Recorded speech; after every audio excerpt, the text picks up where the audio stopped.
This is my own system that we're going to be using today. And the goal is for you to be able to look at this. I'll get everything into a spreadsheet as soon as I am able.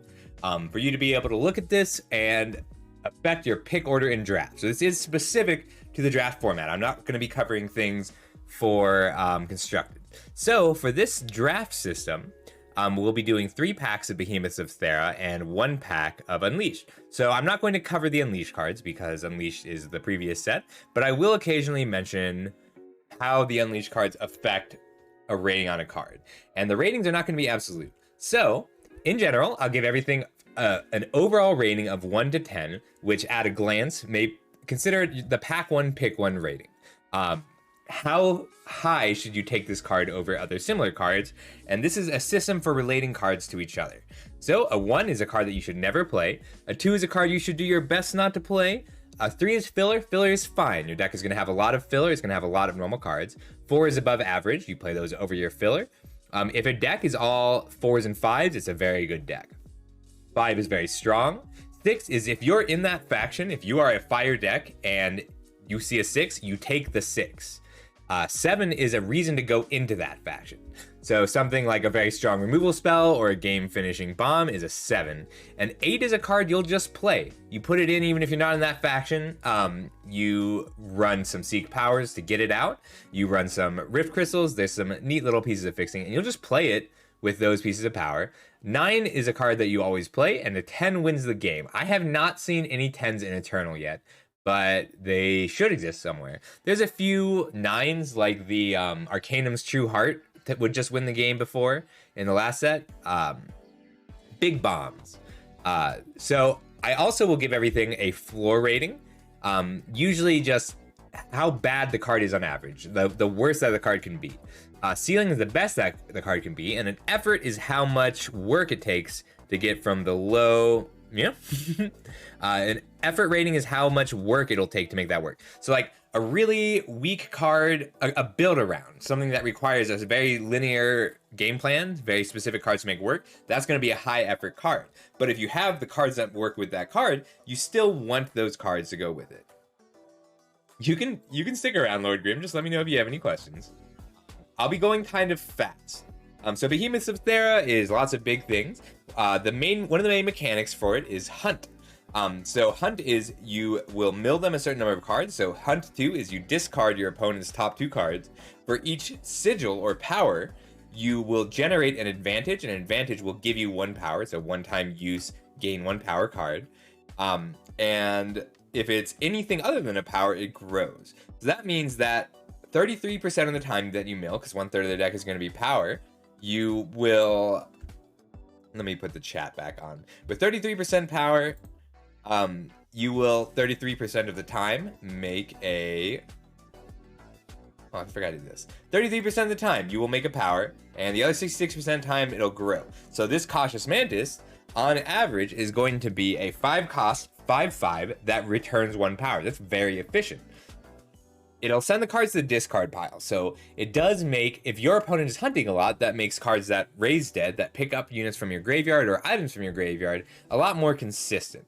If you mill 2 power, then that is 1 card that is worth 2 advantage. It gives you 2 power back. And that means that cards that loot, that you draw a card and discard a card, or discard a card for an effect, you won't get 2 of those cards, but that's still fine. Hunt in general will make those cards better. So questions to ask yourself when you're hunting are, how many rectangles can you use? Do you have cards that let you discard a card for an effect? How much repeating hunt do you have? Does something hunt more than once? And can you hunt more than that? Sorry, I gotta make sure. I can't play this music. I have to play very specific music. Why is Unbelievers on this playlist? There we go. I can't play Unbelievers on my stream. All right.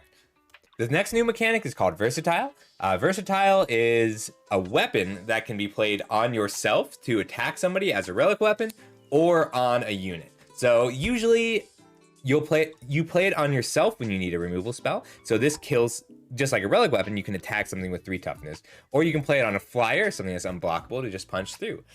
It's pretty good. There's only one card that grants unblockable, which is itself a relic weapon, but there are 29 flyers in the set, and there are 11 total versatile weapons, including rares. And I'm not going to be talking about rares too much. This is going to be mostly commons and uncommons, because that's the majority of the draft format. If you have been out of Eternal for a while, or if you've only recently come back, then you might not know what the market is. But the market is a 5-card sideboard. It's 5 cards that you store, and then these delivery cards, is a cycle, 1 for each color, will add a card from your market to your hand, and then you will either play it that turn, or you will draw it within the next 5 turns. It's a really cool mechanic, and it changes the pick order for things a lot. Because in a normal draft, if you pick something that kills a relic, or kills a very specific type of unit, or makes something your opponent discards something, those are just not worth a pick because they're going to be dead cards. But if you commit early to your color, you can spend your extra picks on cards that are not as good, on cards that are not as useful.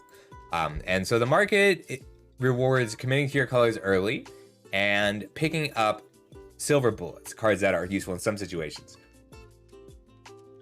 You can grab a power, so usually you want your market to be a unit, some form of interaction, and a sigil that you can grab in case you need one. It's worth just building a market, even if your market is just 5 sigils, because you may steal a delivery card from your opponent. It's a very niche case, but it's worth considering. And the last thing I want to talk about, so there's other mechanics in the set, but I want to talk about the power sinks. Because in general, when you draft, it's a good idea to know what you're going to do in the late game, because sometimes you'll be a very aggressive deck that puts them down to just a couple cards in hand or in play, and sometimes you'll be a very controlling deck. But either way, it matters what you do with the late game power cards. So like Warren Tactician is a very strong one. You can pay 8 to stun 2 enemy units. If you are an aggressive deck and you somehow get to 8 power, then you will get to fire that off. And the advantages you generate from Hunt also let you pay into this. So you don't want to have to pay that 8 to use that late game effect more than once. Once or twice should be enough to end the game if it's going to be any good. There's 3 big cycles of strong power sinks. There's this cycle, Warren Tactician is one of them, where you pay 8 to stun 2 enemy units, give your team flying, grow your whole team, deal damage to the opponent. They'll close the game. And then the other thing there's the 7 power, there's beetles. They're Hunt beetles. They come into play in Hunt 2, and they all have pay 7 to do something impactful. It's not always huge, but like 1 deals 6 damage, 1 makes a 2/2 flyer, 1 kills a unit. They're very strong. And then there's a cycle that have ultimates or repeatable small effects, pay 4 to hunt 1, stuff like that. Hey King, how you doing? I love new cards too. I'm very happy about this set. We're doing my whole set review. I will say hellos and answer questions after each slide. So if you have any questions or want to disagree about a given card, please do. Stats! Stats are very important when you're evaluating a set, and hopefully you will be able to get those stats from people like me.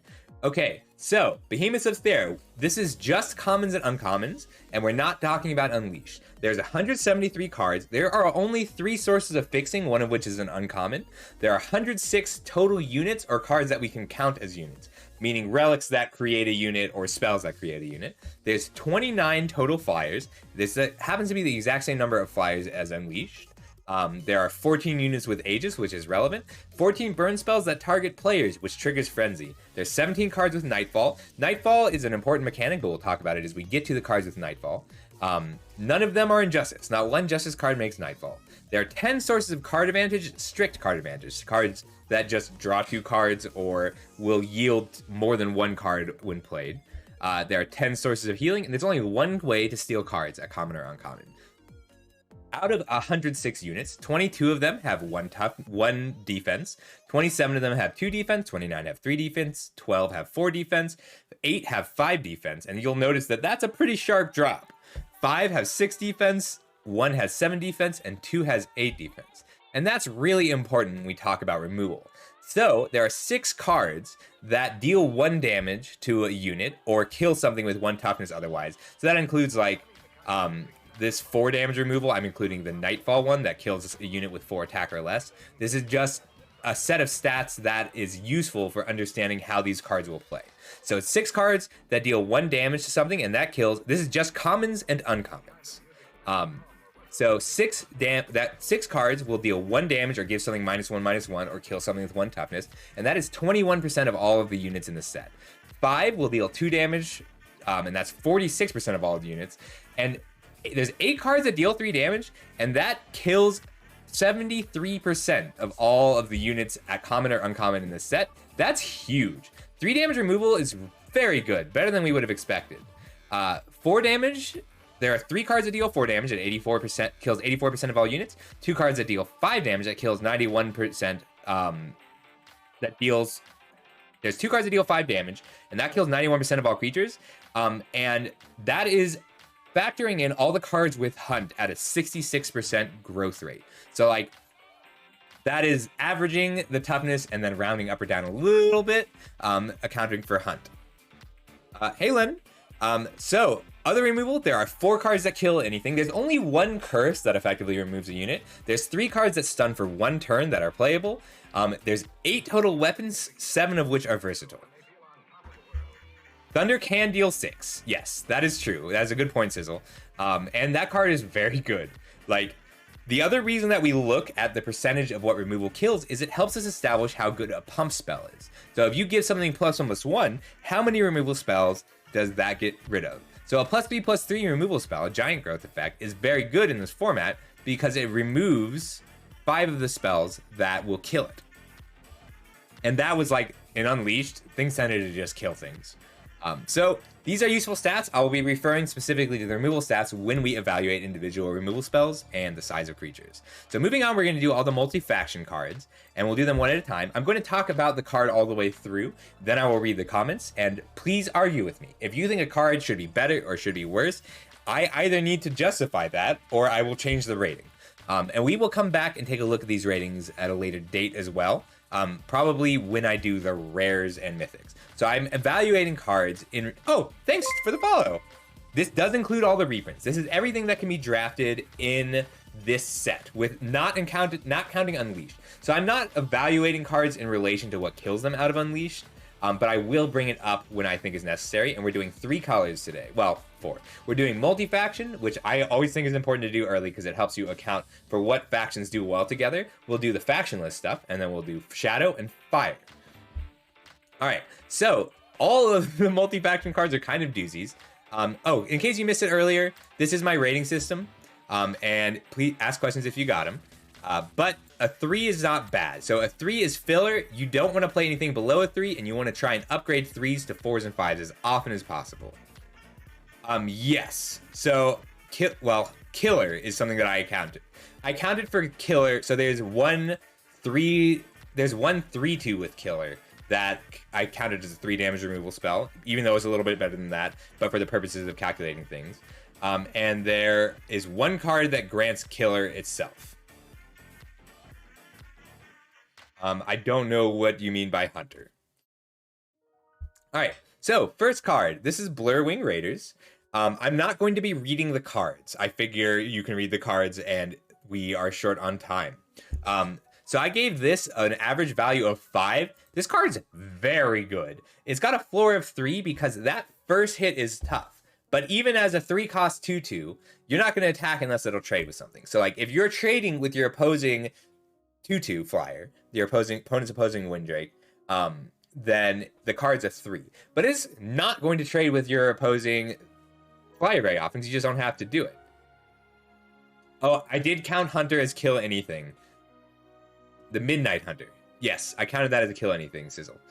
So the floor is a 3, and that's still fine. The ceiling is a 6. Once this starts hitting, it's gonna keep hitting. So if you are going first and you put this down as a 2/2, and then your opponent, let's say, has their own, then on your turn, you can play a removal spell, bypass their flyer, and hit, then it'll start to grow. And at a rate of 66% growth, like, when it misses, it's still ramping you. It still puts you to 5 power on turn 4. But on each hit, it gets harder to block, and it'll just keep hitting. And because of the Aegis, this is a very viable way to win the game. You just put this down on turn 3, clear out blockers, and keep hitting, and you'll win the game. The Raider's nuts. It's so good. All right, Mental Image. So I gave it a floor of a 4. In a lot of sets, in a lot of games, this effect would be lower than a 4. But this is a set where 2-for-1s are really hard to come by. Getting multiple cards out of one card is difficult. So the floor of this is 4, and that's if you are getting 2 power or 2 of a normal card. There's a lot of cards that if you duplicate this, it's going to crush people. Very true, Sizzle. All right, Mistral Coordinator. So this card, it gave a 3 with a floor of 2 and a ceiling of 5. There's a lot of sets where this card would be amazing, but there are 0 2-cost flyers that they're in these colors. In Time and Justice, there's not a single 2-cost flyer. If you manage to get 2-cost flyers or 4-cost flyers, or even other 3-cost flyers out of other sets, it's pretty good. But if you're playing this card, you really want it to be relevant as quickly as possible.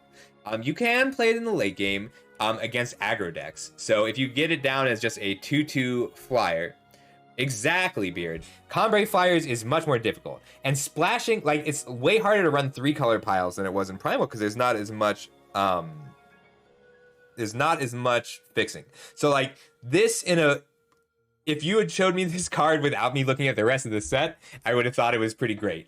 But it's kind of a trap. There's just not a lot of flyers to go with it in these. There is a 1/1-cost flyer, but if you give that life steal, that's not a massive point swing. And by the time it's relevant, they're not going to be they're going to be able to block it. But the problem with this card is you have to be attacking. So it lets you race if your opponent is also racing. But if you're at the point of the game, by the point of the game where this card is relevant, you need to be blocking if that lifesteal is really important. And this doesn't give you anything on the block. It's just a 3-cost 2/3. So with a bit of work, like a 3 is still fine. It's a playable card in Cambrai, but it's really difficult to make the ability strong. You can make it relevant. I gave it a high effort, but you can get this card up to a 5 if you have rares, if you have unleashed flyers, you can make it work. Or if you manage to get a 3-faction deck and you have Primal. This card is nuts. Ranger Prodigy is so good. Both hits on Empower are amazing. Like, you play this on turn 2, and you put down a power, if it hits a Sigil, then you have 4 power on turn 3. There's a lot of great 4 power cards you can play. If you gain the card is relevant, the growth is relevant, and even Horu in this set is so tempo-oriented. Putting this down on turn 2 and then just jamming power every turn, if you can keep triggering this, you will win the game. I think this card is very strong. You really want it on turn 2. It's still... I'm going to raise the floor. So I had the floor at a 2 because it's not great play. If you draw turn 12, it's not amazing. But it's still fine. Like, playing it on turn 12 and playing a power is really good. Well, so that's what I was just realizing, Sizzle, is like, it is a bad late top deck, but it's not terrible. It's still relevant at that stage in the game. All right, quick drink of water.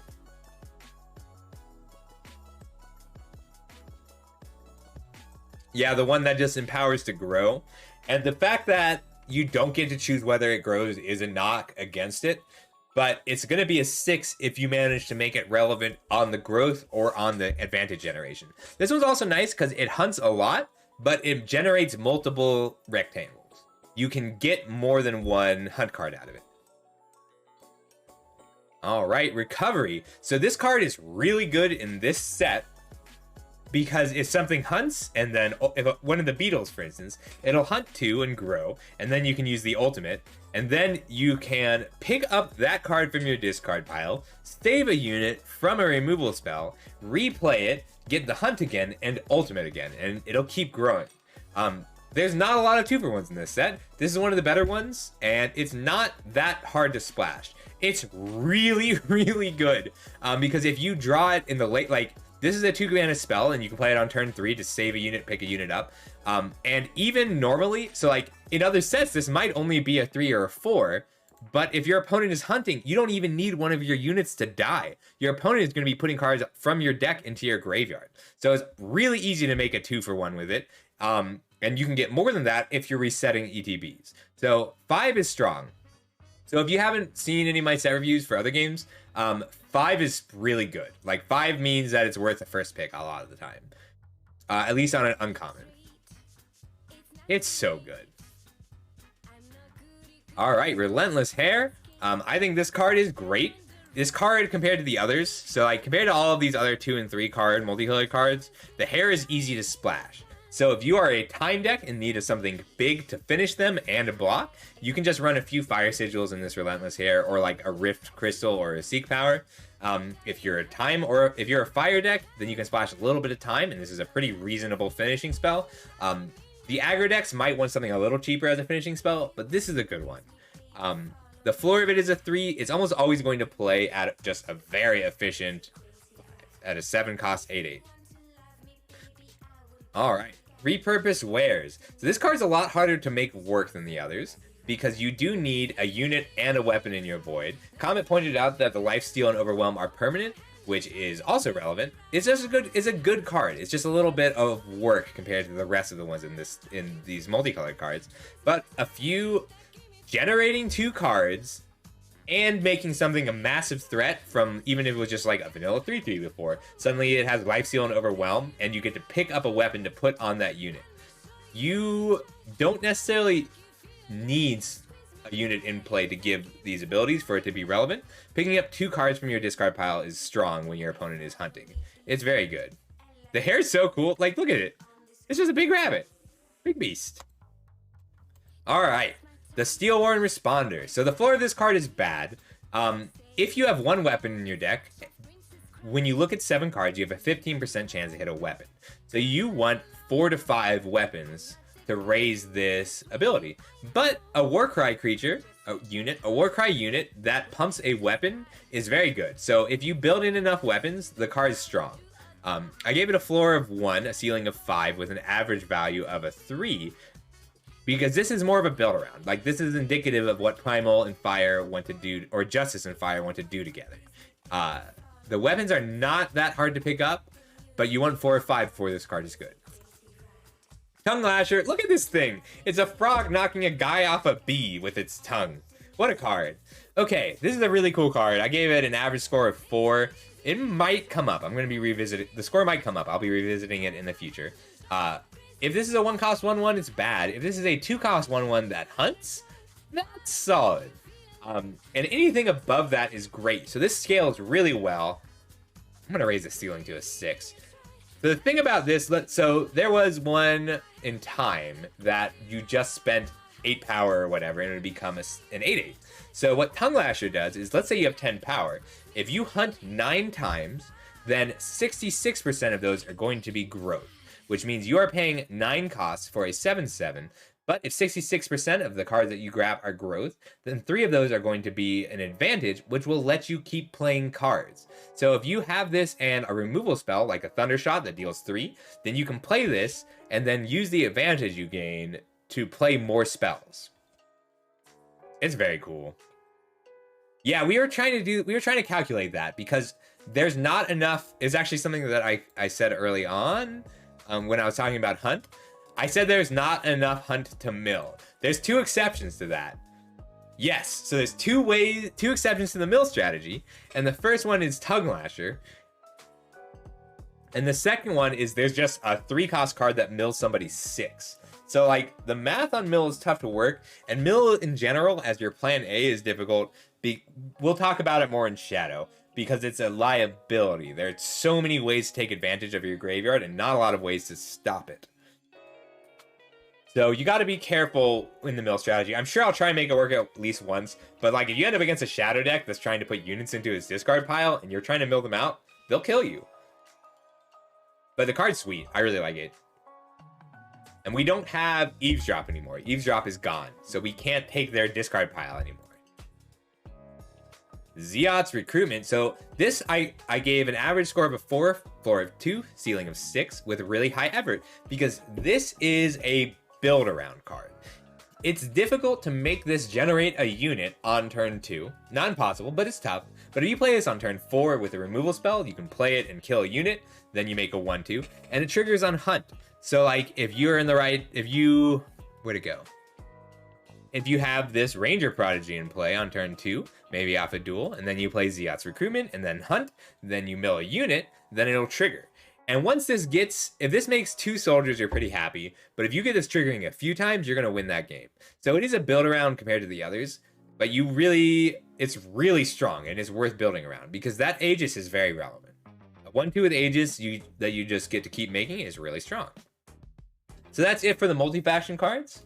I really like them in this set. They kind of nailed them. They're all pretty cool. The Adepts in the last set were fine, but like these are so much more interesting, and I love it. Like this is a good build around. That's something that I was really missing from the last, from Unleashed. Unleashed had like all of these little niche combos and interactions, but the build around on Zealot's Recruitment is really cool. And like I'll first pick this and try and build a Zealot's Recruitment Argenport deck. I like it. Okay, on to Rift Crystal. So lots of you played with Rift Crystal during the previous event, during the preview event. It is not as good. I'm dropping it to a 2. I meant to drop it to a 2 already. Rift Crystal is not as good in this set as it was in the preview event. You do sometimes just need fixing. It's worth it if you have like a hair that you're splashing for. But you aren't going to have time to take off turn 2 for 1 influence, even if it replaces itself later. And if you draw it off the top in the late game, you can't trigger it, then you're just out of card. That influence is not always going to be relevant. It's good if you are splashing, you should be able to pick them up late. It's just not worth an early pick, because that's what these numbers are. It's when you should be picking the card. I do like it. It's pretty cool. And if you get the right Unleashed cards that care about relics, like if I won so many games by going turn 2 Rift Crystal, turn 3 Forensic Analyst. So cool. Not great without those cards. So I can bring the ceiling up a little bit, but you need specific cards that care about relics. There's nothing that really cares about relics at common or uncommon in this set. Rotorcycle. Card's just bad. 4 cost 2/3 flyer is not a good body. There are situations where it'll work if you have a lot of weapons. If you need flyers, because you do need a certain number of flyers to block. This is not the flyer you want, but the ceiling of 2 means like you will sometimes need to play this as a bad flyer. Yes, Rift Crystal is awesome in relic decks, which you can't draft. You can't draft a relic deck right now. If you get like 3 Forensic Analysts out of Cold Hunt, then Rift Crystal is great. But otherwise, not great. And even then, it's still fine. You'd rather have like other fixing and other relics. Rumbling Contraption. Card's bad. You do need a way to punch through. You need big units at the end. Exactly. And that's why I gave it, like, a 2 is not unplayable. A 2 is bad. But sometimes you need it. And that's why the ceiling of it is a 3. Rumbling Contraption. 7 cost 6/4 Overwhelm. Would be nearly playable, but still bad. The fact that it exhausts itself and can't block the turn it comes in means that it's very bad. Sometimes you just need giant units and you'll play it, but you'll never be happy about playing it. Seek Power. Seek Power is a lot better than it was in the last set because we don't have Inscribe anymore. We don't get to run off-color Inscribe to get our splashes running. I do like this art. It's very cute. So it's always going to be a fine pick. If there's nothing you can actively use in the pack, take the Seek Power. If you want to play a 3rd color, if you want to splash that hair, aggressively take Seek Power. But this is also going to be, yes, there's no more Inscribe. Yes.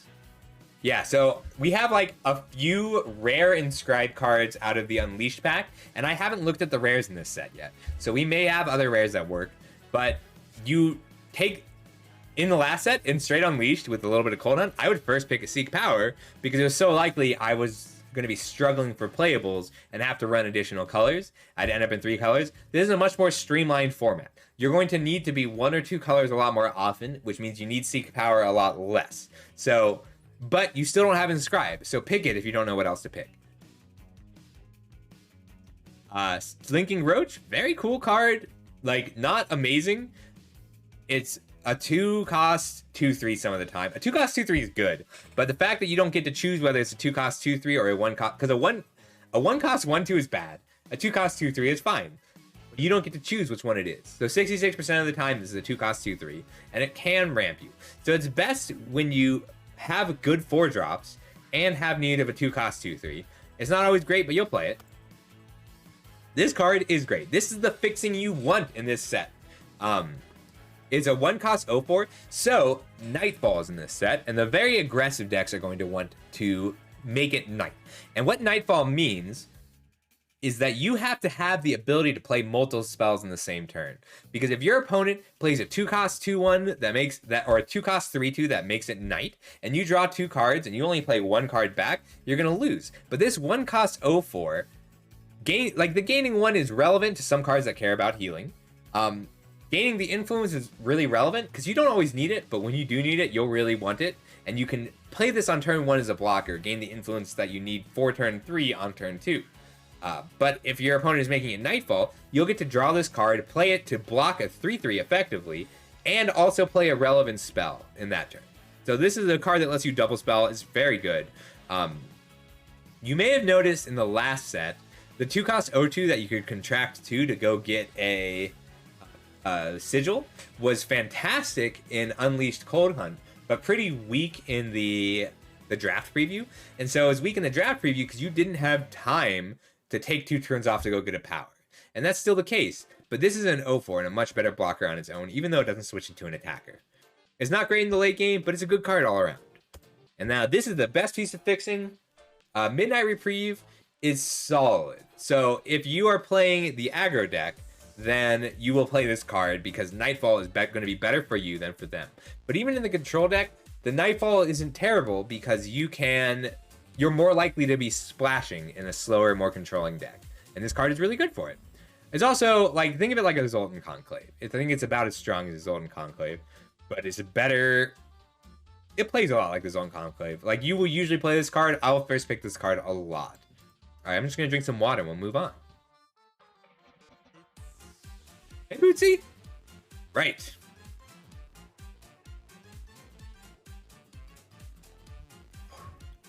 All right, let's move on to Shadow. So, there's no Revenge. It's still a good card. The Amethyst Acolyte, I gave a 3 with a floor of 3 and a ceiling of 4. It's always going to be fine because it's a permanent shrink. So, it's a 3-cost 2/1, which you can think of as a 3-cost 3/2 that will bring is about powered like that because it brings something down to its level. But there's lots of relevant 1 toughness creatures. There's lots of 3/1s and even 4/1s in this set. Is this a reprint? I really like this card. I think it's very cool. The Everett's pretty low. It kills 21% of all units. This set's really cool. I think it's really well made. Aw, I just realized that he's killing a doll. They're killing a doll. Very sad. This is a good card. You're usually going to play it. It's worth splashing for in some decks. Often you want to already be Shadow. Our first beetle. So this is a cycle of 5 beetles. They all hunt 2, and they're mostly 2/2s. A few of them are a little bit bigger. But I gave it a 4 with a floor of 3 and a ceiling of 6. So if no iteration of this card is bad because of how powerful the ultimate is. So if you play this as a 4-cost 2/2 and you generate 2 advantage, that means on turn 5 you can use the ultimate with that advantage and kill something. And then you have paid... This card has killed something and left you with a 2/2 lifesteal. If this card is just a 4-cost 4/4 lifesteal that does something in the late game, incentivizes your opponent to kill it, then it's a great card. If this is a 3-cost 3/3 lifesteal because it gives you an advantage back, card's great. It's really good. All of the beetles are very good in their respective colors, and they all cost double influence. So you need to commit to those colors to play them. That's a set 1 reprint, Beard Broken. That's awesome. All right, Ancient Widow. So this card, I had to go look up what the Poison Web does. Did you know Poison Web isn't even a card? It's just something that this creature does. This unit does. So it's an 8-cost 6/6. If this is an 8-cost 6/6 with Deadly, the Deadly's a little bit redundant, but not totally irrelevant. There are cards bigger than it that this card will kill. The medium effort is not for getting it into your deck. It's for the timing of it. It's hard to play, and it's hard to play right. And if you can figure out that your opponent has an Ancient Widow, then you can avoid a blowout. So you have to be a little careful because it will clear a board. If your opponent attacks you with 6 units, or if you attack your opponent with 6 units and they're not worried, they might have an Ancient Widow. It's worth knowing about. It's a very powerful uncommon, and it's expensive, but expensive cards are a little bit better because Hunt is going to generate those advantages over time that let you tap out for a huge threat like this. So even if your opponent only has 5 power, keep track of how many advantages they've generated because there's a good chance of trying to land this Ancient Widow. And you need to make sure that Ancient Widow doesn't kill you when it comes down. If Ancient Widow kills 2 units and then is a 6/6 wall, then you're going to lose that game. Play carefully with it. It's a great card. Bone Music, I gave it a 3 with a floor of 2 and a ceiling of 5. The Maggot Swarms are good. If this card makes 2 2/2s at instant speed, like as a fast spell, is great. It's only really bad on turn 3, but even on turn 3 with nothing in your discard pile, you can pitch, oops, I smacked my mic. You can pitch a unit to generate 2 1/2s, which means that if your opponent let's say you go first, you pass the turn, your opponent plays a collection of rounds, they've got 2 1/1s, then you can pitch a unit to make 2 1/2s, block both the 1/1s, and you will have 2 units that grow that just killed 2 units. It's a very good card. It takes some work. You got to plan a little, and it scales really well as the game goes on. There's no more eavesdrop, so your opponent's not going to be just snatching your discard pile. I'm going to raise this from a 3 to a 4. So I think it's really that good early on. All right. Calculated Sacrifice. So this card would be a 5 in a lot of other sets. I gave it a floor of a 3 and a ceiling of 5 with low effort. This is, in a lot of sets, this would be a card where it's like, oh, my opponent played a Permafrost, or my opponent disabled my unit, or I can sacrifice this unit because this Entomb effect is I make 4 units. There's nothing like that in this set. There's one. We'll talk about that soon. In general, it is a nice enable. Like, there's some really good Frenzy enablers. Nightfall enables Frenzy. Frenzy is just amazing now. Frenzy got so much better with this set. Every Frenzy card got better because there's 17 cards with here. I did a count. So stat-wise, there are 14 burn spells that hit players and 17 cards that trigger Nightfall, all of which enable Frenzy. All right, but there's not going to be free units for Calculated Sacrifice to throw at people. So usually this is going to be a responsive spell when your opponent tries to kill them or when you're attacking into a blocker. It's still very good because, as we talked about earlier, 3 damage will kill 73% of all common and uncommon units in this set. So almost 3/4 of the set die to this spell.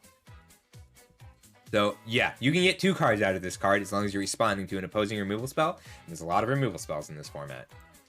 All right, Chameleon Hide. So I gave it a 3. The card is bad on its surface, but like you need a way to kill people, and this kills people. This is a good way to do it. It plays a lot like the Embezzler in the last set. It's not very efficient, but getting it down on the right time, on the right unit, is huge. It's a well-designed card because it also keeps things alive. Because as we found out earlier, if you play this on a unit, it blinks 8, 13, 19 removal spells. Even if you play this on a 1 toughness unit, then there's now 19 removal spells that won't hit this card. You can't play it in a vacuum. Like, you have to think about how you're using this card, which means I need to raise the effort. Think about how you're using this card. Don't get blown out in response to playing it. Use it to close the game. It's not a huge amount of damage, but if you've got, 1 drop, 2 drop, 3 drop, Chameleon Hide, then you're going to win. All right, Dangerous Gambit. So normally I would give this card a higher rating. I gave it a 3 with a floor of 3, a ceiling of 4. It's almost always going to play near that floor. It's difficult if you want this in an aggressive deck. It's difficult to gain enough life unless you're Xenon to justify playing it in a more controlling deck. There are a lot of big butts that will really deal the damage. So like generally the first copy of this is going to be really good and relevant. It is a fast spell, which is great, and it kills anything. So like the first copy is really good, but if you're playing like 4 or 5 of these, that's too much. It's still really good. I should raise this. It should be a 4. Card. There we go. Sorry, still making updates. Desperado. This is a reprint I actually recognize. A 3 cost 3/2 is fine. It is not that hard to get that infiltration trigger off. It is not free. It's some work. But if this kills 1 enemy unit, it's fantastic. You can also reset it with some of the recursion. It's a really cool card. All right, Devious Bone Picker. So I gave this a floor of 2 with a ceiling of 6. There are 5 cards that reasonably cause something to be discarded. And the discard cards are all pretty good on their own because you're generating advantages from hunting. This is a card that takes some work. If you're just playing this as a 3 cost 2/3, it's only going to be a 2. You'll still play it, but you're not always happy. If you trigger this, it's a 6. A 3 cost 4/5 with lifesteal is fantastic. It's very difficult to do with only 1 power. It's not impossible. Oh shit, Beard Broken, you're right. You're right. This triggers on Hunt. All right, so this is the biggest shift upward we've seen. Yeah, this is way better than I thought. That's a very good point, Beard Broken. Thank you for your input. This is actually great because there's so many ways to hunt for cheap. So I only looked for cards that actually said there were discard on them. But yeah, this works with every card that hunts, and this card is just fantastic. Shit. I have to change so much about this card now. All right, biggest me being wrong so far this set. Really good card. Wow, I can't believe I missed that. Great. All right, Extinguish. So I gave it a 3 with a floor of 3 and a ceiling of 5. It's really good in aggressive decks, but if you are a more controlling deck, you don't want to make it night for your opponent, not unless you have a ton of cheap removal. And most of the cheap removal in this set will cause you to take some damage. So, great in aggressive decks, a lot weaker in more slower and controlling decks. This is a very proactive set. You can't take time to pull your Grumbo's Platoon from duty, give it killer, and make 4/6 power attackers. You can't wait until turn 9 to play 3 green stretch griffins. You need to be affecting the board, whether by playing units or killing things. And if you're making it night, you need to have a ton of cheap units, which just lend itself to an aggro deck. That doesn't mean a control deck with Extinguish is impossible. It just means you got to think about it. Hand of the Hecaton. So this is usually... You can't play this at instant speed compared to the other cards that make you sacrifice things. So it's usually just going to be a 3 cost 3/2. If you have a random free unit because your opponent stunned it, or maybe you just have an irrelevant 1/1, then you can hunt 2, and it's going to be a 4/3 or a 5/4, which makes that deadly trigger a lot less relevant. But when the deadly is relevant, you don't care about hunting. And when the hunting is relevant, you don't care about deadly because you're just punching through. So this card's fine. It's usually just going to be a 3 cost 3/2 with deadly, which is a 3, and that's totally fine.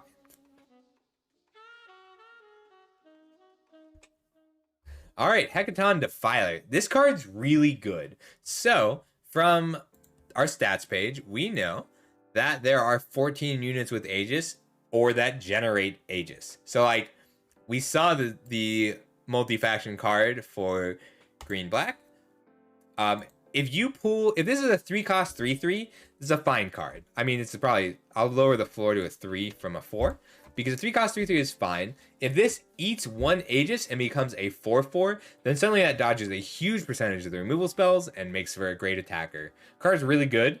If you manage to pull Aegis, there are going to be games when your opponent, because there's a card that makes 2 1/2s with Aegis, and there's a card that makes a 1/2 with Aegis every turn. You'll have games where you pull 6 Aegis off things, make this huge threat, and blank all the Aegis. Card is better in this set than it would be in most of the other sets we've seen. Alright. Hecaton Recruiter. Card's just really good. A 2 cost 2/1 with lifesteal is great. If you get to turn 4 and you get to abduct something, then they're just discarding a card. Like, the spellcraft is really relevant. It's no contract, but if you get it up to turn 4, card's really good. The ceiling of this card is a 4 cost 2/1 lifesteal that takes a card out of their hand. In the extreme late game, it's not good because people are going to be a little bit better about getting their units down on time. I'll lower the floor to a 3. But it's not great in the extreme late game. It's just good in those early turns. A 2 cost 2/1 lifesteal is really a lot better than it has been because when you are getting Nightfall running in your aggressive deck, you get to use those extra cards. Hey Corbeau. This is specifically for draft, and the link here. I think I did this, but just in case, I'm going to be linking this whole thing to the anyone with the link can comment. So it's in my Discord server. So if you want to join, go ahead and join.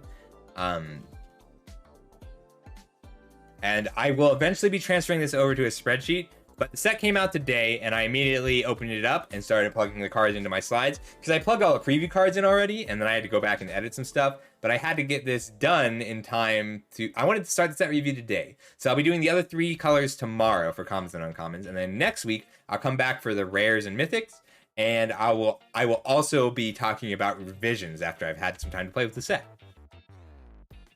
But yes, it is in my Discord. I'll put it into my Twitch page at some point too. All right. So what the goal here is for you to be able to take these rankings and use them to draft competently right away. And tomorrow we'll do the rest. Horrifying Helm. So this card's pretty cool. I gave it a 2, even though it's not great. It does let you survive a lot of... It has a place. So the ceiling is 4. If you get this to 4 power, then that scare is relevant, because this gives +0/+3, but if you swap the power, then it suddenly gives +3/+0. And there is definitely a strong Fire Shadow weapons deck, which this card is great in. It makes a lot of things easier to kill. It's not like there's a ton of O4s, but there are some, and you can kill them with this. But just getting that extra attack in some of the time is great. And this card gets better as you have more cards to protect, because there's only a few straight up kill spells. So better rares and better mythics may have me revisiting this card to make it stronger. Because there's lots of good, even like in the multi-faction stuff we've looked at. If we look at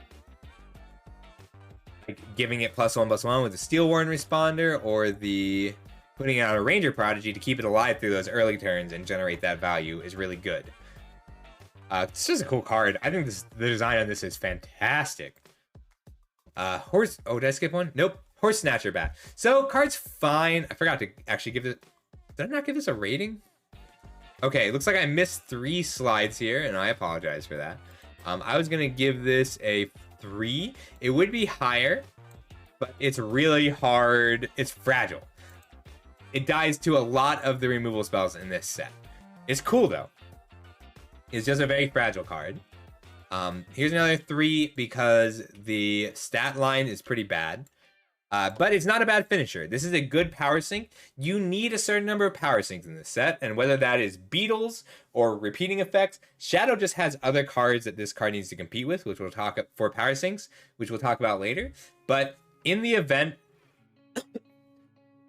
this side hunt brings the average size of creatures up quite a bit. So there's a lot of 3/3s and average 4/4s that will just cause the game to stall out. Because if you are playing units and your opponent's playing units and you're playing flyers and your opponent's playing flyers, then you're just stalemating and you're stuck there. So these 8-cost power sinks are how you close a game. And Leeching Viper is a good one. If you play a Leeching Viper to an empty board, you can use it to end the game. So you can't... It's not always great. You don't want to pick it too high, but you do want access to one of these cards. That's awesome, Quebec. I'm really happy for you. That's such a good... That's so pleasant to hear. Maggot Swarm. I don't know what happened, because I know I rated these cards, because I gave this one a 4. The card's just fine. Like, if your opponent is hunting... It might just be a 3. Yeah, this is just a 3. Yeah, I just gave this a 3. If your opponent is hunting a lot, the card's fine. If this card's a 2/2, it's good. If the card's a 2/2, it's fine. A 3/2, it's great. But there's definitely a late game deck that wins by playing Maggot Swarm, and then the card that makes 2 Maggot Swarms, the Bone Music. So you Maggot Swarms and Bone Musics and some discard effects, and then this Helm to punch through. So like this Helm is better than the Serpent we just talked about for closing out a game, but you do need a way to close the game. Bone Music's a cool card. Malaise! Card's bad. I'm still gonna play with it. I'm sure all of you are still gonna play with it. It's really funny. You can use it on yourself to to pump up your Maggot Swarm at instant speed. So like you might get some free cards by attacking and then malaising yourself. You can pick up 4 copies of this card and try and mill your opponent out. I really want this card to work. The thing is, the mill deck requires the Tongue Lashers and the Malaises. Or a lot of Malaises. Malaise would be better if there were more divinations, if there were more strict 2-for-1s, if there were more cards that you paid 3 power to draw 2 cards, and then you could play a malaise and a relevant spell off of those cards. But if you have a hand, like if you have a deck that wins with malaise and 4 or 5 malaises, you're gonna lose games even when you mill them 30 because you're not interacting with what they're doing enough. The creatures are so much better. There's so much more power per card that milling them out is more difficult than normal, and is a drawback too. Like if your opponent is a Magus Swarm deck and you mill them 6, you'll just die. Midnight Hunter. I gave it a floor of 2 with a ceiling of 4, but it's on average going to be a 2 because it's not a fast spell that sacrifices a unit. You have to have something worth eating, and it's tough to find units worth eating. There are rares that'll make it work, and if you have like enough Grumbos platoons from your Unleash pack, card's still fine. But you can't max out on these, and there are better things to do at 6 power than the Midnight Hunter. That being said, you gotta kill stuff. You need to be able to kill big things, you need to be able to kill small things, and you need to fly. And Midnight Hunter does all of those things pretty well. So you will have to run this a reasonable amount of time, but it's the worst version of a lot of those things. Moonlight Stalking. If this card didn't have Nightfall, it would be great. As is, you are going to be making your opponent discard 3 cards on turn 6, which will frequently leave them without a hand. If you do this, then your opponent will get to immediately draw 2 cards that they can play. So normally, if you're just making it night back and forth a lot, like again, Nightfall tends to reward more aggressive decks. This is not an aggressive card. But if you give your opponent 8 extra cards off Nightfall, they're not going to get to play those 8 extra cards because they're going to have better things to do. But that's not the case if you just made them discard their hand. This still has a place. It's card advantage still. But your opponent is very likely to have advantages. Like if you play Moonlight Stalking, your opponent just discards some advantages, you're not happy. It's difficult to not impact the board on turn 6. So I'm lowering this card to a 2. But you can't, there are decks that want it, and that'll play all the way up at 5. It's a cool card, it's a good design, it's not very strong. New Prey, this might be my favorite card in the set. It's up there for sure. A 5 cost is a lot like the thing that turns something into a 5/5 and makes it gives it killer. So if you can get like lifesteal on your 5/5, there's lots of cheap units where that make this card strong. It's some work. If you're just sacrificing a unit to dodge a removal spell and make a 5/5, it's fine. But like if you're making a 5/5 flyer with lifelink or a 5/5 Aegis, card's great. I like this one. I think it's so cool. Just a spider that it eats something and emerges from it. Obstinate Rat. So this is a really cool card that is not very strong. I gave it a floor of 1 with a ceiling of 5, and that is because there are 0 cards you can play so if you play this card on turn 2, there's not 1 card, common or uncommon, in this set that you can play on turn 3 that allows it to attack. You gotta wait until turn 4. So if you have those cards, so it's got a high ceiling, because if you have enough cards that turn it on turn 3 out of your rares and unleashed cards, it's really good. That is true. If you have multiple rats, card's really good. The rat is the only card that'll let it attack on turn 3, but there's a lot of removal spells that kill it. So you can't just run a few cards and hope for the best, but you can play a 1-drop and grow it. So like this is a high effort, this is a build around card. This is a card that you take because you want to build around it, and that's awesome. Build arounds at common are the mark of a good set.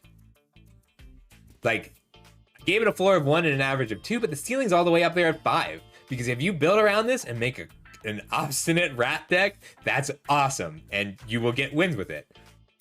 So like, the whole reason that I'm biased, but I really like my rating system because if you have 6 obstinate rats, then they're all 5s. And if you have 4 obstinate rats, then you look at that 5th obstinate rat, you aren't valuing that card as a 2. Every obstinate rat you pick up raises the value of every other obstinate rat, and it raises the pick order. So as long as you are looking at how the cards that you have in your deck affect the value of this ceiling, then you will get a good deck by the end of it. That's the whole point of this system. All right. Reeking Troublemaker. Now, this is a cool 5-drop.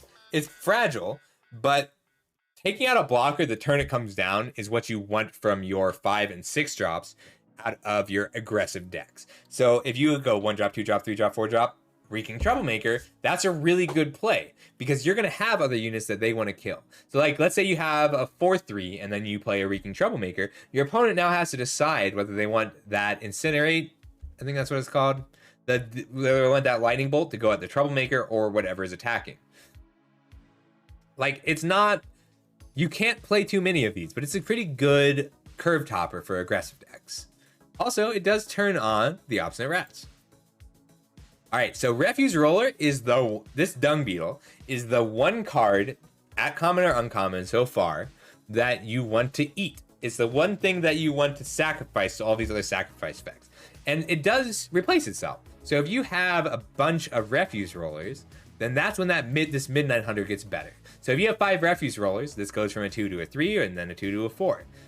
It's the only good piece of fodder early on. But it's a good card. Rotting Sickness would not have been so high on it if I didn't play it in the draft. So like, if this is 2 power on turn 2, kill a unit, it's pretty good. If you get to kill 2 units, like often it'll just be a 1/1 and a 3/1, it's still really good. But it enables attacks. So if you're a control deck and you use it as a removal spell, it's fine. And sometimes you'll shrink a 4/4 to a 2/2 to make it more manageable. If you are attacking and you have 3/3s and your opponent has 3/3s, then turning both their 3/3s into 2/2s makes for a much better attack. It plays really well. Skull Market Delivery. So this is one of the lower market cards compared to all the others. It just has a lower ceiling because there are fewer toolboxy cards you can get out of Shadow. So like, you're not going to be grabbing a Rotting Sickness with a Skull Market Delivery because you're going to be playing that Rotting Sickness. But something like an Obstinate Wrath for the Skull Market Delivery is pretty cool. Or if you're picking up something to enable an Obstinate Wrath, this card gets better the earlier you commit to Shadow. So some of the market cards are going to be worth first picking because if you get 3 market cards and then a nice toolbox of cards out of your market, then you're pretty happy. There's also a lot of cards in this set, especially in Shadow, that are good at different stages of the game. So like getting that 6-cost 4/4 that you can pay 8 in is just really relevant. And this one's nice because like, you're not stuck with that card in your hand necessarily. It goes shuffled back into the top 5 and you can draw it again later. Soul Collector. Card's fragile. It's kind of weak. 2 other units need to die for this card to be good. So if you're aggressive and you're attacking your 3/3 into their 3/3, you can play this beforehand and it discourages blocking. But it's not that difficult to play around, and there's lots of removal that deals with it. So you really need to force a block. But if you have like Midnight Tinkers out of your Unleash, and you can attack and force the block to trade, or Tinker Unionist, your 2/2 into their 2/2, it gets a lot better. You need this to be a 3/3 the turn it comes down to be relevant, and that's setup cost. It takes a lot of work to make this card good, and not even in your deck building. When you're playing, you have to plan around where this card comes down. If you're just playing it off the top in the late game, it's not great. It's very cool, but it's a lot of work to get from that floor of 2 all the way up to a 5. Hey Hazmat, I'll tell you a story after the set review. Today we're talking about, this is the Eternal review for the new set. But if you just frowning? Is that just a frown? How you doing? It's been a bit. Today we're doing a full set review for Eternal. All right, so Timber's Bone Picker card is fantastic in an aggressive deck. It's a 3/2 for 2, 66% of the time. And the rest of the time, that advantage that it generates for hitting the power is very relevant when you're drawing extra cards from Nightfall. The quintessential problem with Nightfall is always that your opponent gets to draw cards off the Nightfall first. But if you pick up a relevant card, your opponent, the decks that want Bone Picker, the decks that use Nightfall better than the opposing player, which means that you have to, oh, you're very welcome, Corvo. I like talking about this, and I set up for this, I'll complain later. Card's very good and really relevant for aggressive card decks. You're very welcome, Dark Corvo. I set this up when Unleashed came out. I'm like, this game is great. I'm gonna do a set review when the next set comes out, and then that was 6 months ago. All right. Unyielding Tusker. So this is part of that cycle of late game mana sinks we were talking about earlier. A 3-cost 3/2 is fine. It's not the best, but like it does its job. You don't really want to hunt too often. Most often you're going to want to hunt on turn 4 to try and get to 6 power on turn 5. So turn 3 Tusker, that's not a good situation. You don't want to have to take a turn off to hunt. But compared to the other 3-cost 3/2s in the set, it's so much better that in that extreme late game. Like on turn 11, you can play this and hunt twice. I mean, obviously it's not usually going to be hunting twice, but even on turn 7, you can play it and then hunt once every turn. And the nice thing about this is you can hunt before you attack to decide whether or not you want to attack. Generally, this is just a mana sink, a power sink. It's not going to be that strong, but you'll take it because you need power sinks.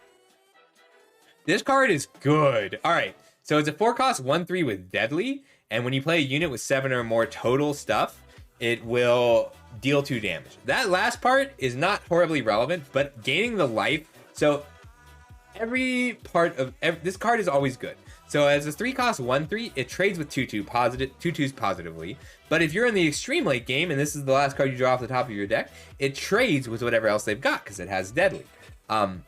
But a lot of the times, the decks that want to play these big monsters in the late game will play them, and then the opposing player will fly over you or have unblockable or burn you out for those last few points of damage, and that's when that life gain is really relevant.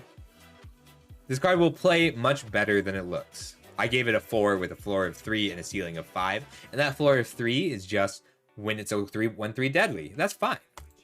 All right, last card in Shadow, Wildlands Scavenging. We are going to be revisiting this card. So I use this for myself to revisit. This card's always a 1-for-1, which is a lot like Plunder in the other set. But if your opponent only has 1 relic, killing their relic for 1 power is great.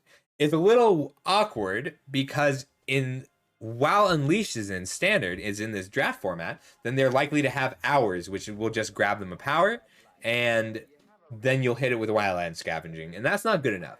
But if you're hitting an opponent's weapon, or even if they're just discarding a card, then it's fine. And I will be taking this card a reasonable amount of the time as a 1-of to go into my market.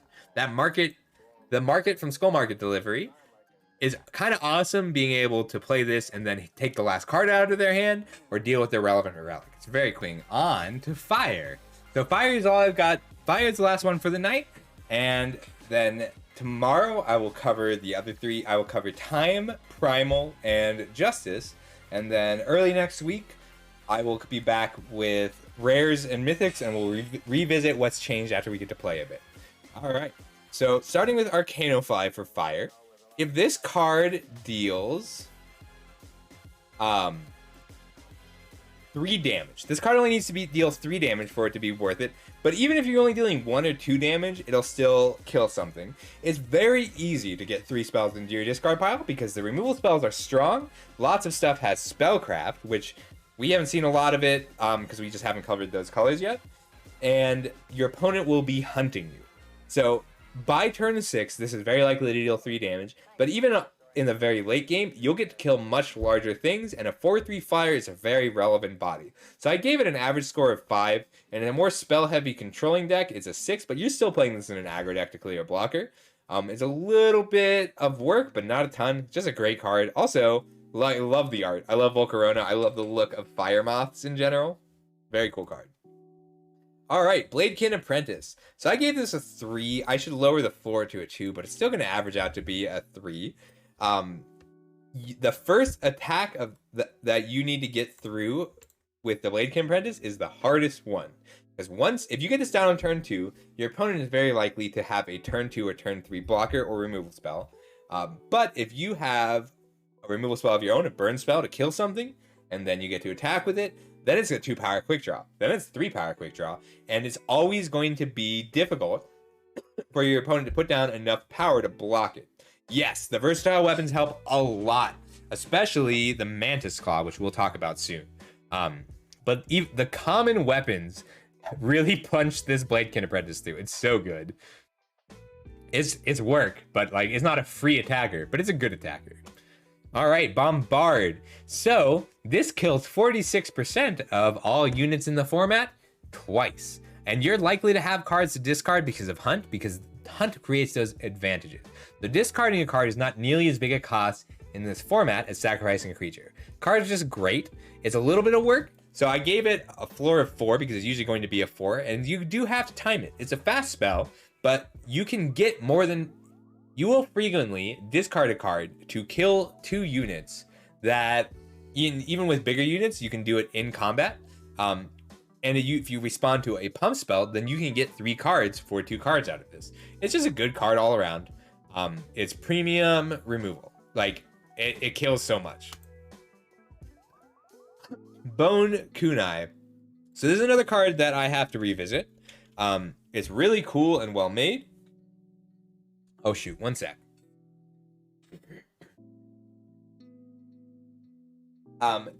This card, more than a lot of cards, gets a lot of value out of growing. There's a lot of cards in Fire that will grow your weapons. It does just flat kill 21% of the units. If your opponent has a lot of 3/1s, then being able to kill it with quick draw weapon, a quick draw relic weapon is really good. It's a little more work than some of the other weapons. It's a lot more work than some of the other weapons, but it's got a high ceiling, so it's a cool card.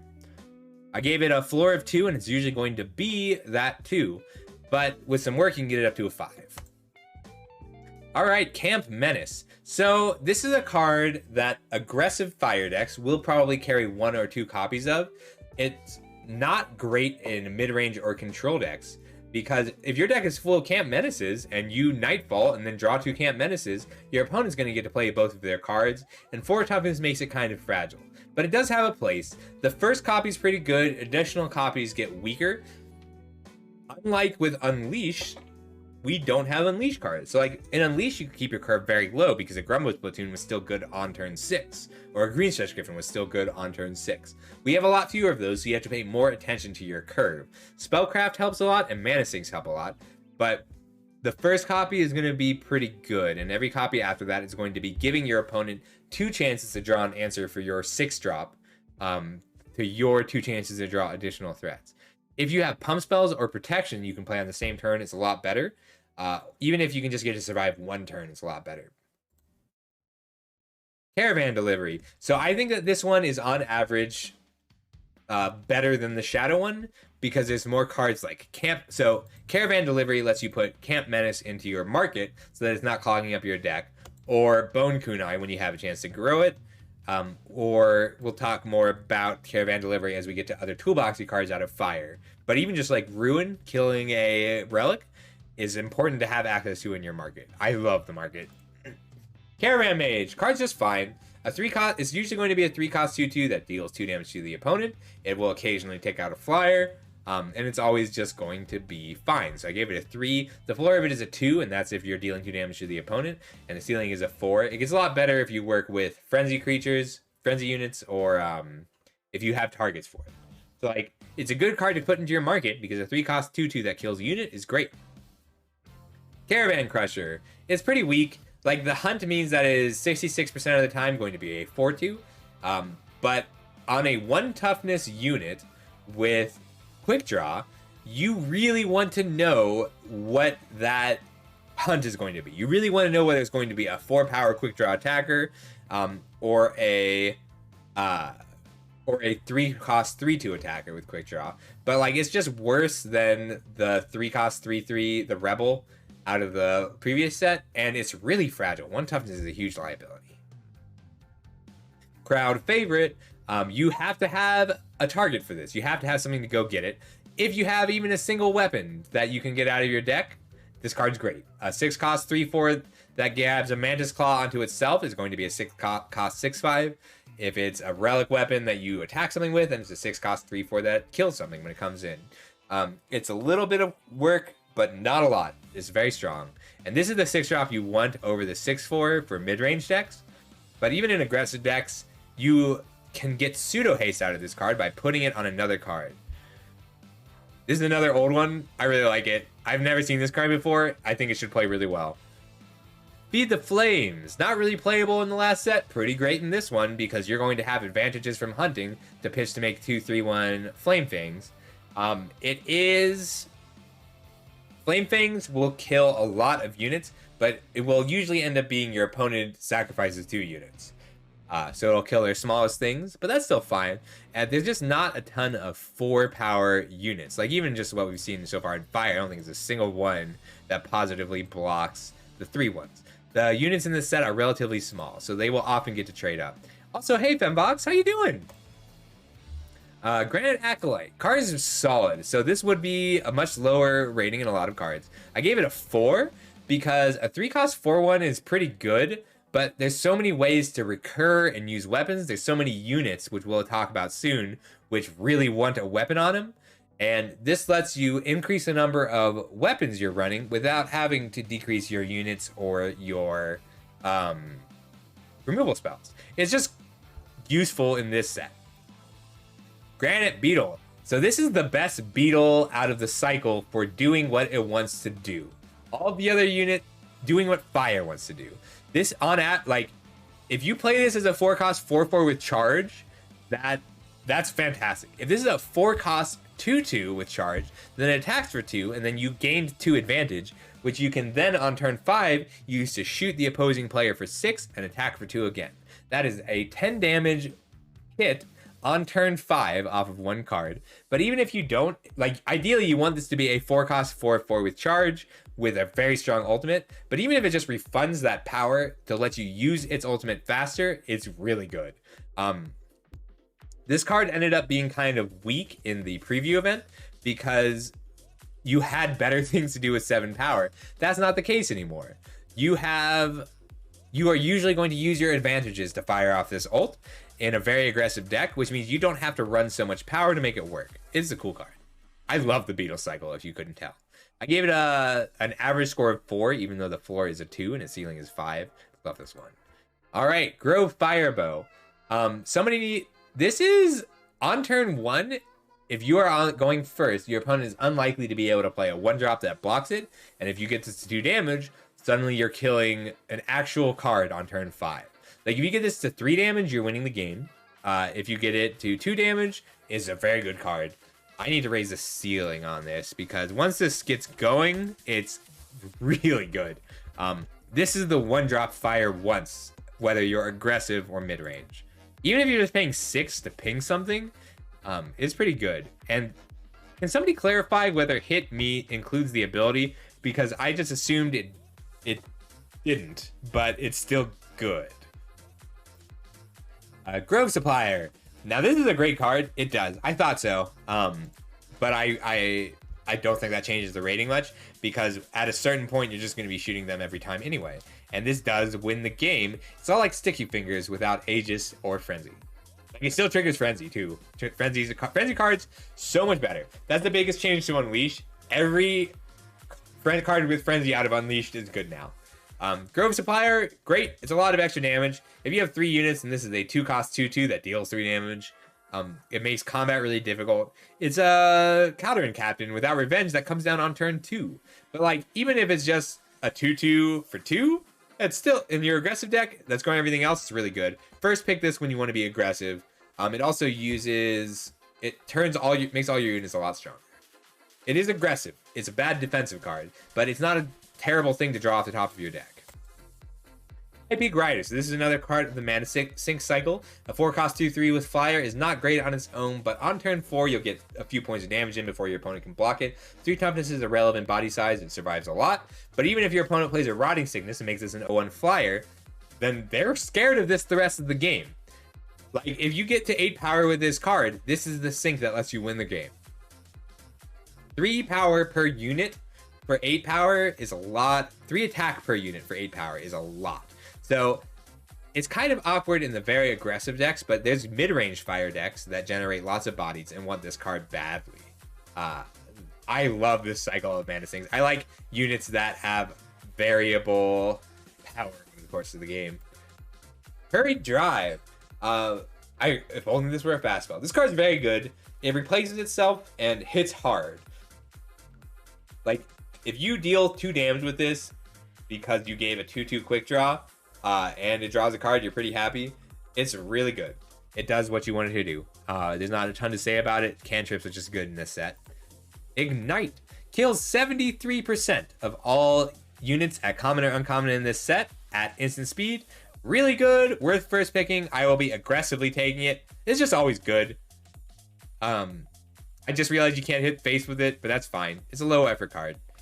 You could argue that it is low to get it from a 4 to a 5. But yeah, 3 damage is great in this set. Not a ton to say. Keeper's Strength. So the fact that this doesn't pump, this doesn't save units from damage very often. Plus, it's not a bad spell, and you'll still play it. There's lots of things with double damage or quick draw that really want this. There's not a lot in Fire with Aegis. I don't actually think there's anything in Fire with Aegis. But there's lots of cards with Aegis, so you can pair this with other cards pretty well. To put some thought into how you play this spell, just like you would any fast pump spell.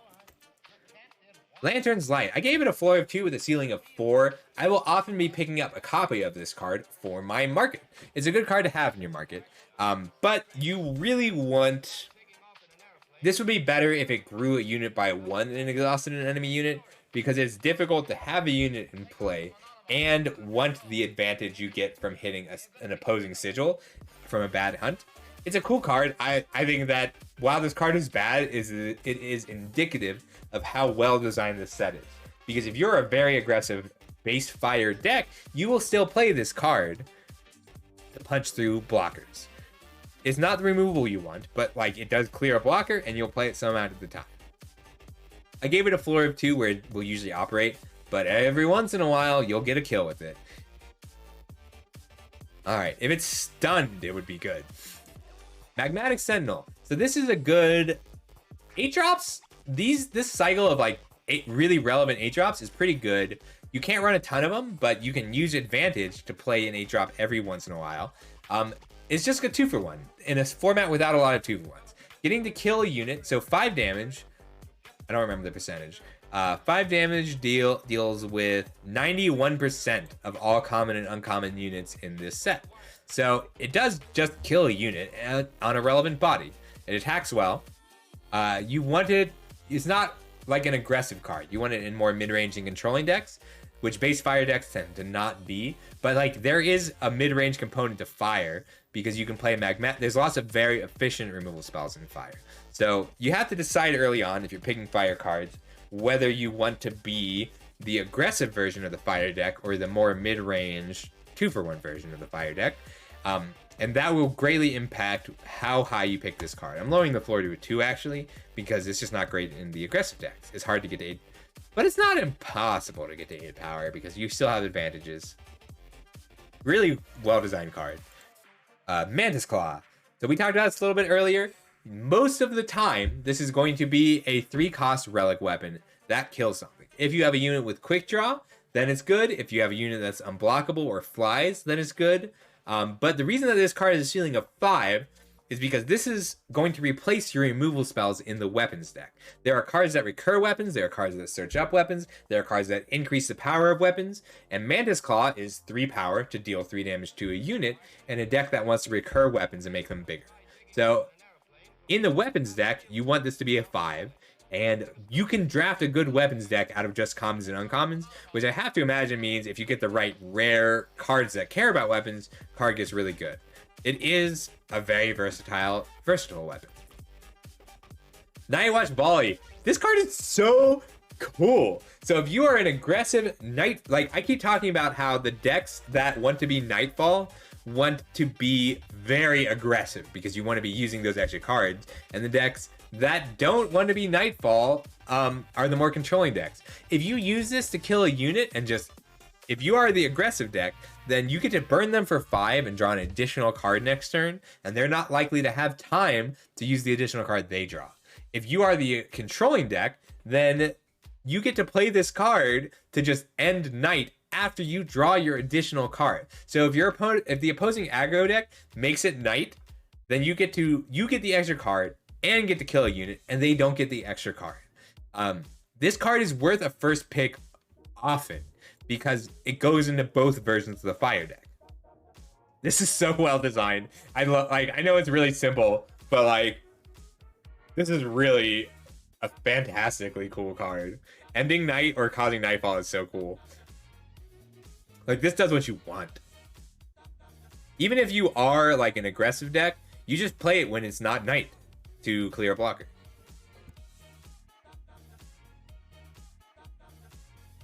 Alright, we're almost done. We're on Night Watch, Volley, Pillager Ant. This is a cool card too. So it's a 5-cost 4/4, which is not the best unit. But at the point when you are throwing units away to give it overwhelm, if your opponent is playing 1/2 soldiers with Aegis, for instance, then you are overwhelming for 6. And punching through that damage is a good way to close the game. I gave it a floor of 3 with a ceiling of 6 and an average score of 4. It should probably come down to a 3 because there are other things you want to be doing. At 5, you usually want to be clearing a blocker. Yeah, I like that. We're coming down to 3. All right, Reforge. So I gave it a floor of 2 because it's work. You need to have a weapon and you need to be willing to take a turn off to play the weapon. So using Mantis Claw as the example, because I think that that is the best example of a versatile card. This will, you pay 3, you kill something, and then you can Reforge to pick that up. So if you just are reforging your Mantis Claw and then attacking something else for 4, then Reforge is a bad removal spell. If you are putting it on an aggressive unit, then this takes too much time. So like, you can't take your turn, if you're the aggressive deck, you can't take your turn 4 off in order to play another weapon on turn 5. You need to be punching. But if you can, for instance, get one of these uncommon, where'd it go? I'm looking for the quick draw weapon. This one. Like, giving a Bone Kunai +2/+2 is really strong. It's a good card. So it's some work to get it up to a 4, but even with all the work, if you put in all the work to make that card strong, it's still just fine. So don't take it too high. There are rare and mythic weapons that have like lifesteal or that deal damage when they come in, then Reforge is good. But you don't want to rate uncommons over how you don't want to pick uncommons over how they interact with rares. If you have the weapons for Reforge, it gets a little bit better. Ruin. I'm going to revisit Ruin because there's enough versatile weapons that killing one when they attack or to ruin a combat at instant speed is solid. So like this would have been a 2 in a lot of other sets, but 1 power to change a combat is solid. It's also worth picking up early because of the market. Like being able to grab this from your market is very relevant. There are enough attachments that this card is fine. It's never like amazing, but you'll play it. Now this card is great. A 2 power 2/2 Valor, so is worth a 4 on his own. It's worth a 3 on its own. Like it's a fine card, but if you can get 1 or 2 weapons onto it, it's great. And it's one of the reasons that the 3-cost 2 one that plays a sword is so strong. There's lots of interesting ways to use this card, and it's at its base is a 2-cost 2/2 that your opponent wants to kill before you can get a weapon onto it. Twilight Lantern, so I gave it a floor of 4 because a 2-cost 2/2 is just what the aggro deck wants, even if it only has double damage for 1 turn. But like it's a 2-cost 2/2 that gives your opponent an extra card on their turn 2 before they can really use it, and then attacks for 4 on your turn 3.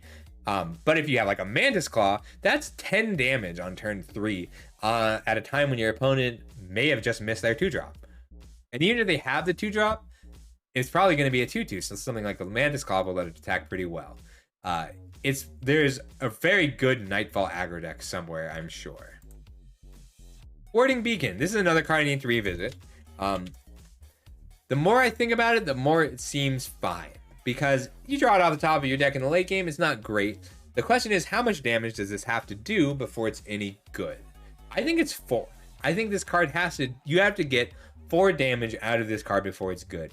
But games will go to stalemate, even games from the aggressive deck. So playing this on turn, you don't want to play this on turn 2 if you're the aggressive deck. You want to play this on turn 2 if you're the control deck. But if you're the aggressive deck, you want to play a unit on turn 2 because that's just going to deal a lot more damage over his life. But if you can get the beacon down on maybe turn 4 alongside another unit, and then stack some Nightfall triggers, it deals damage and it gets scary fast. This is another card that would be better if there were more divination effects available. So if you could just draw more cards, jam down some beacons and some other cards, you'd be a lot happier. All right, Yeti Cookmaster. 2 cost 1/1 that attacks for 3. So 2 cost 3/1 that is only a 3/1 on your turn is not great, it's fine. And the problem with the Cookmaster is, let's say you have something that lets you draw 4 cards and get it up to 9 power. Well, then your opponent just blocks that turn, because anything your opponent blocks with will kill the Cookmaster. So you can get it stronger by giving it quick draw and keeping some choice pump spells, or just drawing multiple cards a turn. But it's never going to be that huge hit that you want it to be, unless you can give it unblockable, in which case you go ahead and grab it. Youngblood Glider. Now this is a really good card. 4 cost 3/2 or 3 cost 3/2 is almost good enough. Being a 5/2 flyer whenever you play a spell is really good. It is a little at odds with the kind of weapons that this deck tends to want to play, but it's a 5 power flyer is excellent. I also like this art a lot. All right, last one of the night is Youngblood Recruits. It is a 3 cost 4/2 with Overwhelm, which is good. That's just good enough. Like, that would be a 3. But there's a lot of relevant cards to kill. Ruin's a new card. Whoop. So here's the Ruin.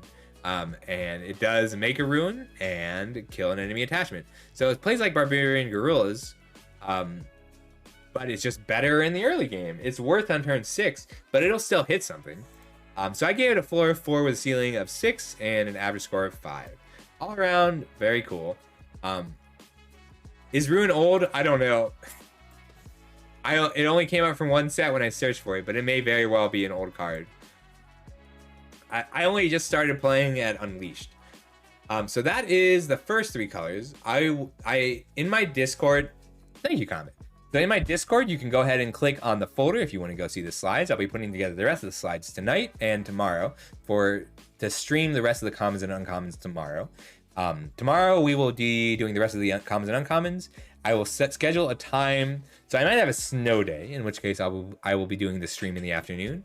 Otherwise, I will be doing the stream in the evening as soon as I get home from work. Either way, the set just came out, and we will be playing lots with the cards, and we will figure out. Tomorrow, I'm hoping that people will say, well, I just played with this card and it was nuts. Or I just played with this card and it didn't do anything that I wanted it to do. Because the goal isn't for me to tell you what's good or not. The goal is for all of us to get a list together that will help us draft, to help us build more effective decks with fewer duds, help us get newer players into the game. I want people to be able to look at these slides and say, well, I haven't played Eternal in a while. Let me read this so I can get up to speed and start collecting some new cards. Yeah, I think that this is a pretty fantastic set. I'll get a spreadsheet together as soon as I am able, which will be as soon as I finish this sheet. Anybody will be able to look at the spreadsheets. The most valuable things. Oh, thank you so much for the follow. New cards. Hey, Ali. Or Atua. Hey. So the stats page is going to be the most important one. Keep an eye on what kills what. That's very important. Sorry, I'm rushing a little bit because I only have 5 more minutes. In 5 minutes, I'm switching over to MTG for the Streamer Invitational Draft Club Worlds, hosted by Team Cat. So there's only 8 of us, and we will be drafting a new deck every round for that. Should be a lot of fun. Just scooch. All right, so in about 3 minutes here, I'm going to be shutting down the stream for just a moment, just to keep the videos separate. And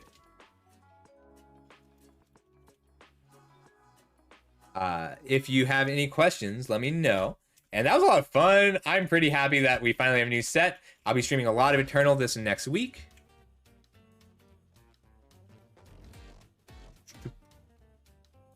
So if anybody is interested in that, you're welcome to stick around. Otherwise, now would be the best time to go for other Eternal streamers. If you're only interested in Eternal, I know the new set just came out. I was hoping to squeeze in a draft, but it doesn't look like I will have that time.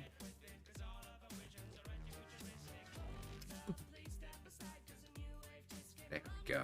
This was good. You're really welcome. I'll finish up tomorrow. If you want to take a look at the slides for the data, go ahead and follow the Discord. Here, I'll put it into...